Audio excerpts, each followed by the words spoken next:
Здравствуйте, друзья! Добро пожаловать на наш разбор нового трейлера «Цветов крови». Готовы ли мы к нашему видео, где вы сможете найти много тем вместе?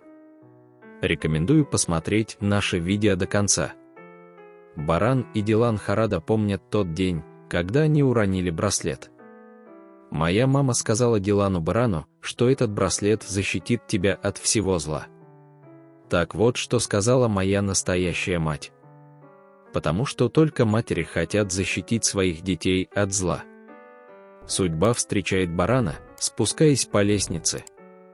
Баран велит ему позвать Гуля в зал. Он идет в свою гостиную.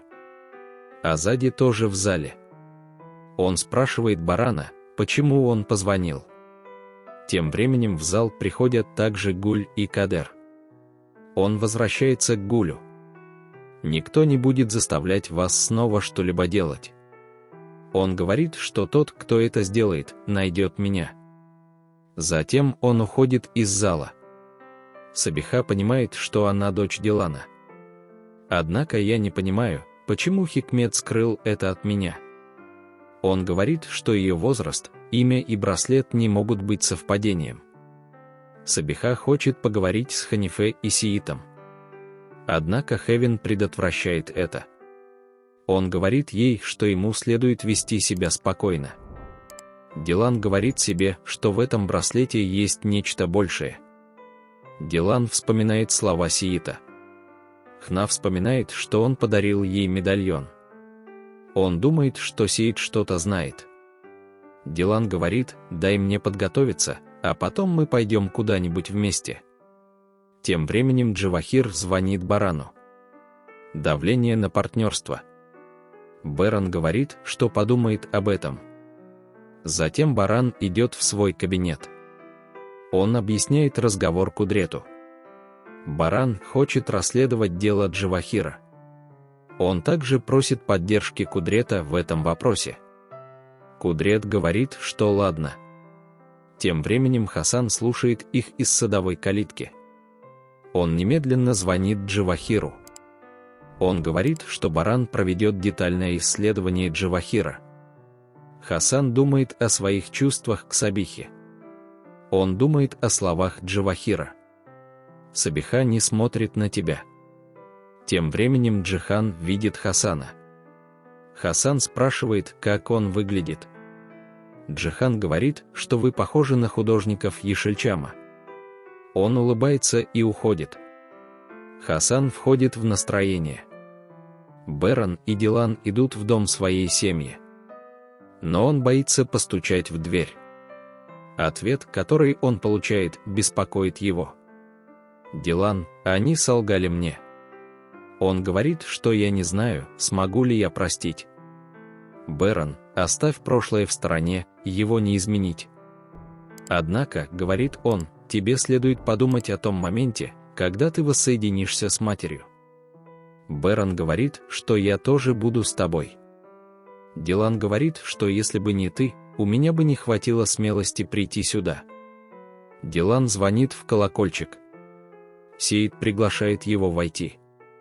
Но Дилан говорит, что он не задержится надолго. Он поворачивается к Сииту и спрашивает, когда моя мать подарила тебе этот медальон. Пока Гуль на кухню приходит Азади. Он спрашивает о Баране. Когда он узнает, что ее нет дома, он просит Гуля сварить мне кофе.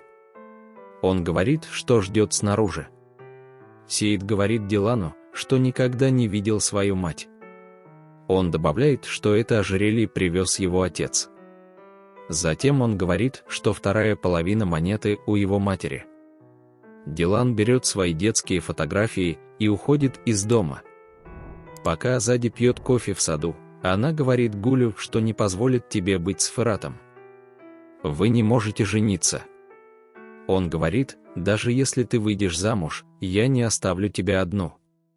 Он говорит, что я сказал свое последнее слово. Он уходит. Ханифе и Сиит разговаривают. Сиит говорит, что пытается найти мать Дилана. Ханифе говорит, что вам следовало сказать ему, что он ищет свою мать. Гуль говорит Ферату: Я очень устал. Гуль говорит, что эти оскорбления тяжелы для меня. Ферат пытается утешить Гуля. Дилан теряет надежду. Беран говорит, что мы еще не потеряли надежду, подожди. Беран говорит, не волнуйся. Я найду это для тебя. Он говорит, поверь мне. Дилан говорит, что я доверяю только тебе. Баран говорит, давай прогуляемся по роще. Он начинает гулять с Диланом. Он смотрит детские фотографии Дилана и говорит, что он очень милый. Баран сообщает Дилану, что в особняке находится кто-то из родственников Эсры Йылмаза. Женщина приходит, достает шарф и дает ему. Он говорит, что его мать связала его для него. Еще есть письмо. Женщина рассказывает, что приехала в Мардин и попрощалась со всеми. Беран обнимает Дилана. Гуль разговаривает с Фератом. Он говорит, что будем делать. Ферат говорит, что мы пойдем поженимся. Дилану Барану, возможно, моя мать в Мардине. Он говорит, что не смог меня найти, потому что сказал, что мой отец мертв. Беран говорит, что не смог тебя найти, но мы найдем его. Затем он говорит, иди в свою комнату, и отсылает его. Ханифе очень нервничает. Он говорит Цеврии, поехали в Германию. Он говорит, давайте заставим их преследовать нас. Баран сообщает Дилану, что его мать находится в Стамбуле. Дилан очень взволнован. Жду ваших комментариев и смайлов под видео. Мы подошли к концу еще одного видео. Не забудьте подписаться и включить уведомления. Будьте осторожны. До свидания.